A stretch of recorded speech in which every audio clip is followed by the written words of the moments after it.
살다 보면 도무지 이해할 수 없는 날이 있습니다. 나한테 왜 이런 일이 일어났는지, 이걸 내가 어떻게 해석해야 되는지 알 수 없는 일을 만나게 되는 경험들이 아마 있으실 겁니다. 어떤 일들은 그래도 좀 소화가 가능하지만 어떤 일들은 그 일 앞에서 정말 나의 인생의 무력감을 마주하게 되는 일들도 있습니다. 예루살렘에 지난주에 입성하셨던 예수님께서는 단 며칠이 지나지 않아 십자가에 달려 죽음을 맞이하셨습니다. 그리고 예수님의 그 모든 행적을 가장 가까이에서 지켜보았던 여인들은 그동안 여인들의 수많은 죽음을 맞이했거나 죽음의 소식을 들어봤을 텐데 그것과 비교할 수 없는 인생의 큰 충격을 만나게 되었습니다. 예수님이 어떻게 돌아가셨는지, 예수님이 어떻게 그 삶이 마지막 마감하셨는지 그것을 가장 생생하게 증언해 줄 수 있는 사람이 있다면 바로 현장에 함께 있었던 여인들일 것입니다.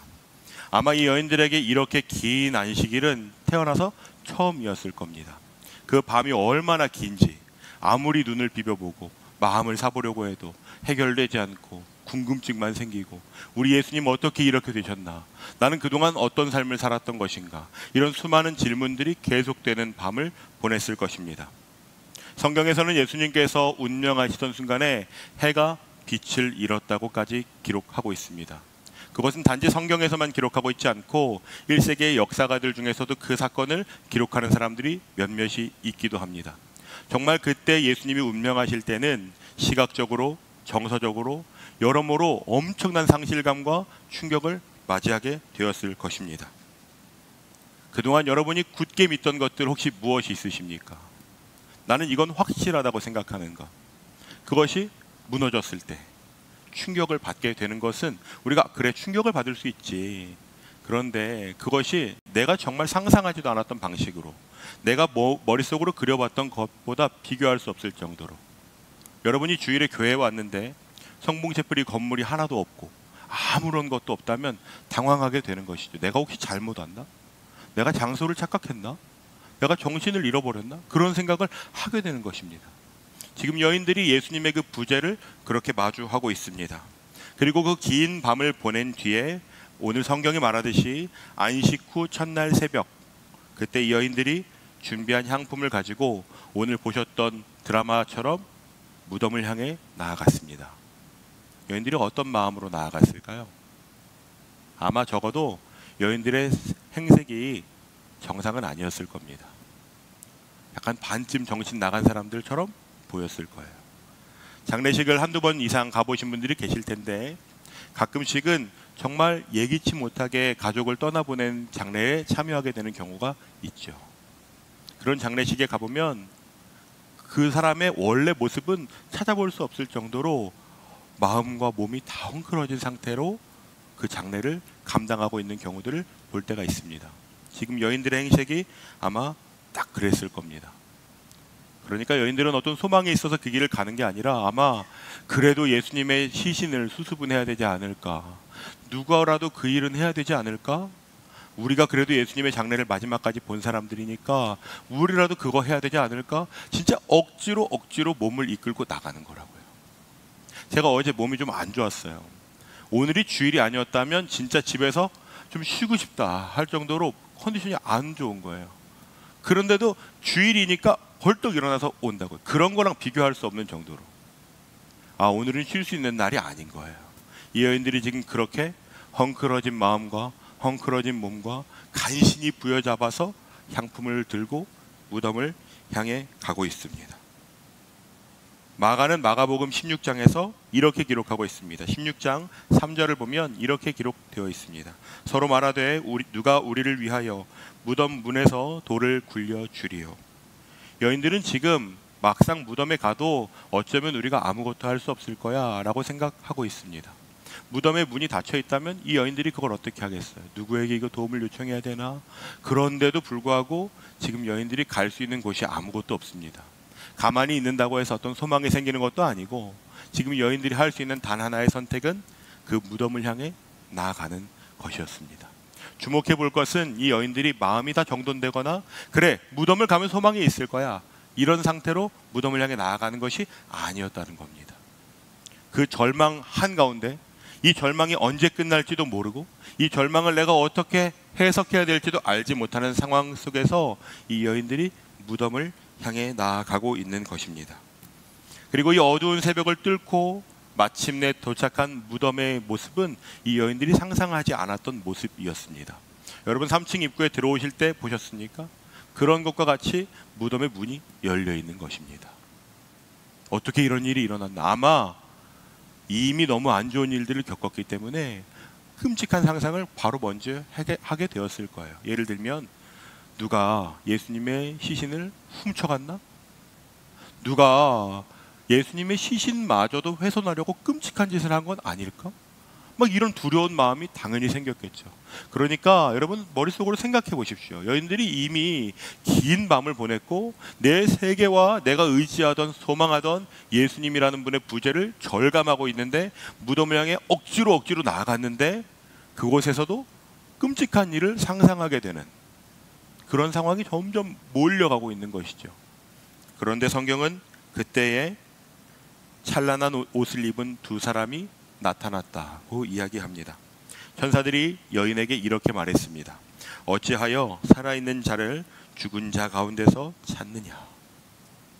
이것은 엄청난 반전입니다. 여러분 성경을 우리는 그냥 눈으로 쭉 보니까 예수님이 살아나셨다고 말했구나. 이 여인들에게는 여러분 그 소식은 그 충격적인 사건 정도가 아닌 것입니다. 내가 평생 이건 상식이야. 이건 정말 아무도 해결할 수 없어. 이건 진짜 그 누가 와도 왕이 와도 안 돼. 모세가 다시 살아나도 안 되는 일. 그것은 죽음을 넘어서는 일입니다. 수많은 사람들이 그 앞에서 멈춰섰고 내가 자칭 메시아라고 말하던 수많은 거짓 메시아들도 결국은 죽음으로 그들의 삶이 끝났습니다. 그런데 천사가 지금 하는 말은 그가 여기 계시지 않고 살아났다라고 하는 것입니다. 누가복음 23장 48절과 49절 말씀을 보면 이렇게 기록되어 있습니다. 우리 함께 읽어볼까요? 이를 구경하러 모인 무리도 그 된 일을 보고 다 가슴을 치며 돌아가고 예수를 아는 자들과 갈릴리로부터 따라온 여자들도 다 멀리 서서 이 일을 보니라. 분명히 보았다고요. 들은 것이 아니라 이 여인들은 그것을 보았다고요. 어떤 사람은 가슴을 치며 돌아가는 사람들도 있었지만 여인들은 그걸 봤다고 성경은 명확하게 기록하고 있는데, 그런데 이 여인들이 들은 소식은 그가 여기 계시지 않고 살아나셨다고 선포하는 이야기를 듣는 것입니다. 여러분 이것이 복음입니다. 복음은 내가 알고 있던 내 기준과 내 경험과 역사적으로 사람들이 이게 맞아 라고 말했던 그것조차도 예수 그리스도의 권세 앞에 아무런 힘을 발휘할 수 없다는 것입니다.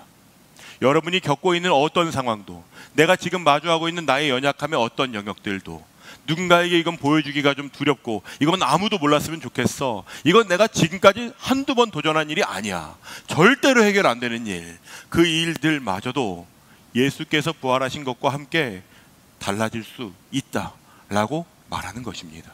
사람은 죽으면 끝난다고 말하지만 예수님께서는 그것이 끝이 아니라고 이미 여러 차례 말씀하셨습니다. 누가복음 9장 22절 한번 보시겠습니다. 함께 읽어볼까요? 이르시되 인자가 많은 고난을 받고 장로들과 대제사장들과 서기관들에게 버림바 되어 죽임을 당하고 제3일에 살아나야 하리라. 44절입니다. 이 말을 너희 귀에 담아두라. 인자가 장차 사람들의 손에 넘겨지리라 하시되. 사람들은 앞에 것만 기억한 사람도 있었고 그것조차 잃어버린 사람도 있었습니다. 그런데 예수님은 분명히 내가 끌려가서 죽임을 당하게 될 거고 내가 제3일에 살아날 거야 라고 명확하게 말씀하셨습니다. 우리의 마음 같으면 좀 믿지, 예수님이 그런 기적도 보이셨는데 어떻게 그거 안 믿었나, 이런 답답함이 있지 않으십니까? 예수님께서 한두 번 기적을 보여주신 것도 아니고 한두 번 말씀하신 것도 아니고, 물론 이 복음서에서 무려 3번이나 말씀하셨다고요. 그런데도 사람들은 그것을 믿지 않았습니다. 그런데 이 두 여인들이 예수님께서 하셨던 그 말씀이 천사가 여인들에게 그가 여기 계시지 않고 살아나셨다고 말할 때 그 일이 기억나는 것입니다. 그것이 은혜입니다. 은혜는 내가 모르던 것을 알게 되는 것이 아닙니다. 은혜는 하나님의 말씀이 이루어졌구나라는 것을 믿게 되는 것입니다. 기억이 나는 것입니다. 예수께서 죽으시는 것으로 끝이 아니라 예수님께서 말씀하신 대로 내가 살아날 것이라고 그 일이 이루어지는 것, 그것을 기억하는 것입니다. 지금 여인들은 절망의 한가운데에서 무덤을 향해 나왔고 그곳에서 부활의 소식을 듣고 나니 그 여인들의 삶의 방향이 바뀌게 됩니다. 예수님이 부활하셨다라고 하는 소식은 그러니까 그 여인들에게 이전에 이후로도 없을 삶의 엄청난 분기점이 되는 것입니다. 이 소식을 듣기 이전과 이후는 완전하게 달라지는 삶을 살게 되는 것이죠. 우리의 삶의 목적이 무엇이었는지 지금까지는 예수님의 좋은 후견인이었을 수 있죠. 예수님과 함께하는 예수님의 제자였을 수 있습니다. 그런데 부활의 소식을 듣게 된 여인들의 삶의 방향이 바뀌었습니다. 이제는 절망 가운데 자기 위안을 삼으면서 나는 그래도 이렇게 살면 행복하지 않을까라고 했던 삶에서 부활의 소식을 전해야 하는 사명을 맡게 되는 그 길을 걸어 나아가게 되는 것입니다. 그래서 그 여인들이 무덤에서 등을 돌려 제자들을 향합니다. 그리고 제자들을 향할 때 마태복음에 의하면 예수님께서 그 여인들에게 다가오셨다고 해요. 무슨 말씀을 하실 것 같으세요? 부활하신 예수님께서 여인들에게 다가가셔서 내가 살아났다니까 이렇게 말씀하시지 않고 기가 막히게 말씀하십니다. 그것은 평안하냐라고 물으시는 것이었습니다. 사랑하는 여러분, 부활하신 예수 그리스도를 만나게 되면 절망이 평안으로 바뀌게 됩니다. 삶의 가치가 상실되었던 곳에서 삶의 가치가 회복되는 것을 경험하게 됩니다. 예수께서 그렇게 말씀하시고 나서 이 여인들이 그 소식을 사도들에게 전해줍니다. 사도들이 그 소식을 듣는데 사도들의 마음이 얼마나 차가운지 몰라요. 사랑했던 만큼 실망감이 큽니다. 신약 성경에 한 번 나오는 단어가 있어요. 그건 레로스라는 단어입니다. 어떨 때 쓰는 단어냐면요, 의학적으로 심한 병을 앓는 사람이 헛소리할 때 쓰는 단어입니다. 혼수 상태에 있던 사람들이 가끔씩 헛소리하는 거 들어보셨어요? 대장 내시경 해봤다 손 들어보시죠. 대장 내시경 아무도 안 해보셨나요? 대장 내시경을 하면 의사가 이렇게 말해줘요. 자, 제가 7을 셀 거고요. 하나, 둘 할 때 숨을 깊게 들이마시세요. 그리고 7을 셉니다. 근데 제가 기억나는 건 어디까지인 줄 아세요? 하 하면. 그런데 가끔씩 예능을 보면 연예인들이 그 내시경하고 나서 막 이상한 얘기를 하는 걸 볼 때가 있다고요. 갑자기 엄마 이름을 부른다거나. 그런 것처럼 약간 정신이 비몽사몽해서 너 지금 무슨 소리 하는 거야? 그 단어가 레로스라는 단어입니다. 그러니까 제자들이 지금 이 여인들이 예수께서 부활하셨어요 라고 말하는 것을 그렇게 들었다고요. 전혀 믿지 않죠. 그런데 그때 한 남자가 등장합니다. 그 사람이 바로 베드로입니다. 베드로는요, 제가 생각할 때는 행동이 진짜 빠른 사람이었던 것 같아요. 저희 사역에도 그런 분이 한 분 계시거든요. 물 쏟아지면 가장 먼저 달려가는 분이 있어요. 이효상 전사님이요. 이거 어딨지? 그럼 이미 가지고 오고 있어요. 베드로가 그 소식을 듣자마자 다른 제자들이 급 정신 나간 소리 하지 마세요 라고 말할 때 달려갑니다. 저는 그런 베드로가 정말 좋아요. 여전히 예수님을 부인했었죠. 우리는 베드로에 대해 오해를 좀 합니다. 배신자, 어떻게 그럴 수 있어? 그런데 생각해 보시겠어요? 12제자 중에 유다는 이미 제외하고 11명 중에 그나마 십자가에 제일 가까이 갔던 사람이 베드로입니다. 다른 제자들은요, 이미 다 내뺐다고요. 다 모른 채 했다고요. 베드로는 그나마 불을 쬐는 척 하면서 멀리서 예수님 가시는 걸 보고 마음이 아파했던 사람이라고요. 그 베드로가 달려갑니다. 아마 이 베드로가 평생 그렇게 달려본 적이 없을 거예요. 어떻게 달려갔겠어요? 베드로는 사실 보면 의리를 지키려고 노력했던 사람이죠. 그런데 지금 무엇을 알게 됐어요? 내가 노력하는 것이 한계가 있구나. 여러분, 예수 믿는 거 열심히 안 해보신 분 계십니까? 대부분 열심히 해보려고 노력했죠. 마음을 지켜보려고. 근데 잘 안 된다고요. 괜찮다고요. 베드로가 지금 다시 무덤을 향해 달려갑니다. 아무도 반응을 보이지 않을 때 여기에서 제가 어떤 분을 딱 불러서 잠깐 일어나 보시겠어요? 하면 이렇게 한다고요. 제자들 중에 그 누구도 나랑 함께 가려고 하지 않은 것 같을 때에, 물론 복음서마다 기록의 차이는 조금 있지만 누가복음에 의하면 베드로가 달려간다고요. 달려가 그가 직접 가서 보겠다 그렇게 외쳤는지도 모르죠. 그리고 나서 구부려 봅니다. 구부려서 들어가 봤더니 그 무덤은 비어있고 예수님을 덮었던 것 같은 세마포만 놓여있는 것이에요. 베드로가 의아하게 여깁니다.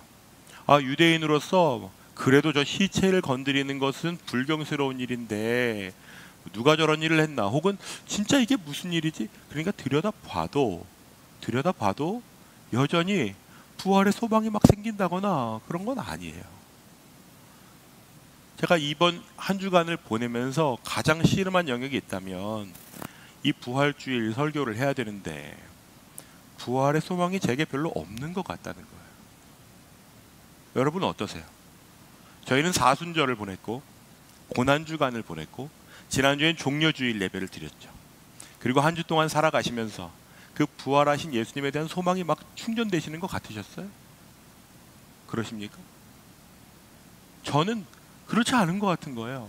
내가 그 은혜를 입었는데, 내가 하나님으로부터 그 사랑을 받았는데 왜 내 삶은 여전한 것 같지? 여전히 피곤하고 고단하고 해내야 할 일들은 많고. 그런데 성경은 여인들도 그 소망이 없이 그 무덤을 향했다고, 베드로는 심지어 더 들어가서 세마포를 보았는데도 여전히 변하지 않았다고. 그러니까 여러분에게 소망이 있습니다. 저에게도 소망이 있어요. 그리고 제가 오늘 꿈꾸는 것은 무엇인지 아십니까? 오늘 이 예배 가운데 예수께서 다시 저에게 말을 걸어주시는 것이에요. 부활하신 예수님께서 여인들에게 평안하냐? 라고 물으시는 그 따스하고 세미한 음성이 들리기를 소망합니다. 나는 물고기나 잡으러 갈 거야 라고 말했던 베드로에게는 예수님이 좀 더 말씀하세요. 뭐라고 얘기하는 줄 아세요? 얘들아 라고 말씀하신다고요. 그건 진짜 친구와 친구 사이에나 하는 말이에요. ESV 성경은 그걸 더 구체적으로 얘기합니다. 어른 아이를 부르는 따스한 음성이라는 해설을 달아놨어요. 야야 얘들아 너네 뭐하니? 그렇게 예수님께서 불러주시기를 소망해요. 사랑하는 여러분, 부활의 소식이 우리에게 전해졌지만 부활하신 예수님을 내가 마주하지 못하면 사실 우리에게는 여전한 삶이 있을 뿐입니다. 그러니까 여러분 소망하셔야 합니다. 부활하신 예수 그리스도께서 단지 오늘 예배를 끝나고 나서 다시 우리의 일상으로 돌아가서 그래 내가 열심히 사는 거지, 부활하셨다고 하니까 믿어볼까 정도가 아니고, 진짜 부활하신 예수 그리스도께서 내게 말을 걸어오시기를, 내가 말씀을 묵상할 때, 내가 성경을 펼쳐서 볼 때, 내가 셀에서 셀 모임을 할 때, 예배할 때 나에게 말을 걸어주시기를, 부활하신 예수 그리스도를 내가 직접 경험하기를 원합니다. 그 소망을 꿈꾸기 원합니다. 처음부터 부활의 소망이 그들에게 막 기쁨이 된 것은 아니었다고요.